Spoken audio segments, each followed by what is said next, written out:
Hello, Brian Hutchison, Global Career Guy here, back for episode 44.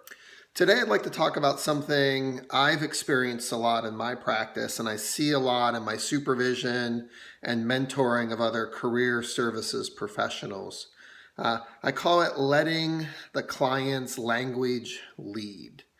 And basically what it is showing patience to make sure that you're picking up on the language that a client uses to describe whatever it is that they're seeing you with, whatever their career concerns are. And I think that this is a really important thing that a lot of career services professionals overlook.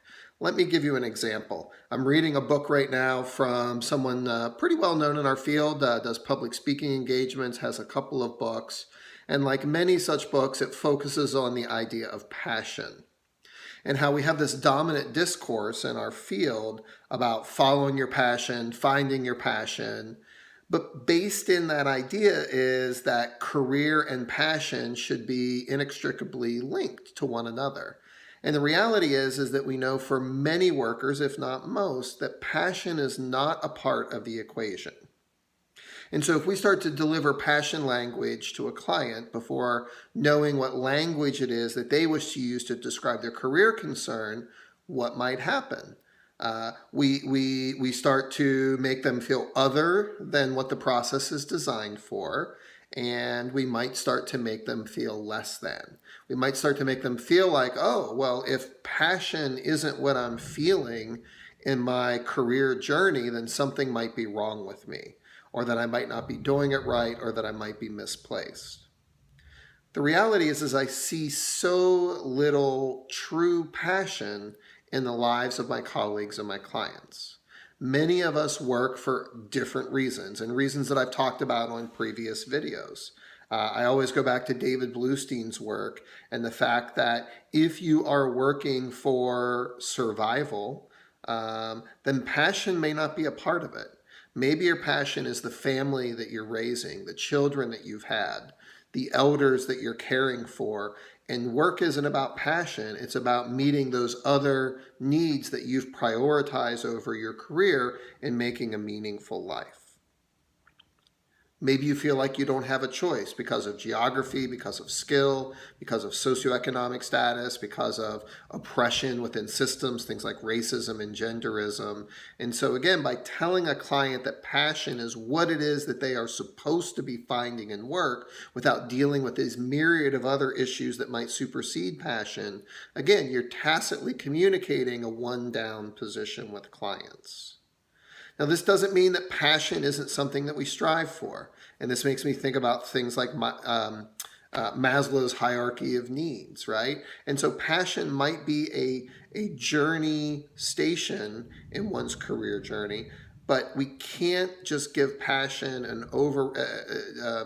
communicate it as an overriding principle with client after client after client after client if it's not what they're seeking, and if there is not a readiness to find passion in their career. I have many clients and many people that I've known in my life that passion was never going to be part of the recipe, even at the end of their life and at the end of their career journey. But they're still able to find fulfillment, satisfaction, meaning in other pieces and other things of their life that a career gave them, but they didn't find their passion in their career. I think this is one of the most fundamentally important things that too many of us forget about in our career services work. And it's as simple as making sure that you're letting your client's language lead what it is that you say and what it is that you do in session. And for me, this starts early on in the intake. I like open-ended intake questions on written paperwork so I can look for language cues. I like open-ended and narrative techniques for intake interviews as I start a career services relationship. And I like to look for patterns of language usage that I can mirror to them so that I'm talking to them within an area that they are comfortable with. And this really starts to tap into the importance of language and how unconsciously we use language to narrate the stories of our lives and to communicate the needs that we explicitly know, but especially the needs that we implicitly know and that we need the help of a good career services professional to help us realize. And so again, letting the client's language lead is, I think, one of the most important things that we can build into our practice as career services professionals. I might do something a little longer form about this, maybe on a podcast, which I know that I've not been keeping up on, or I might start to write some articles and things like that on LinkedIn. But for now, keep the conversation going. Please comment on this and start a dialogue with me either in the comment section or offline on messaging, which many of you are doing.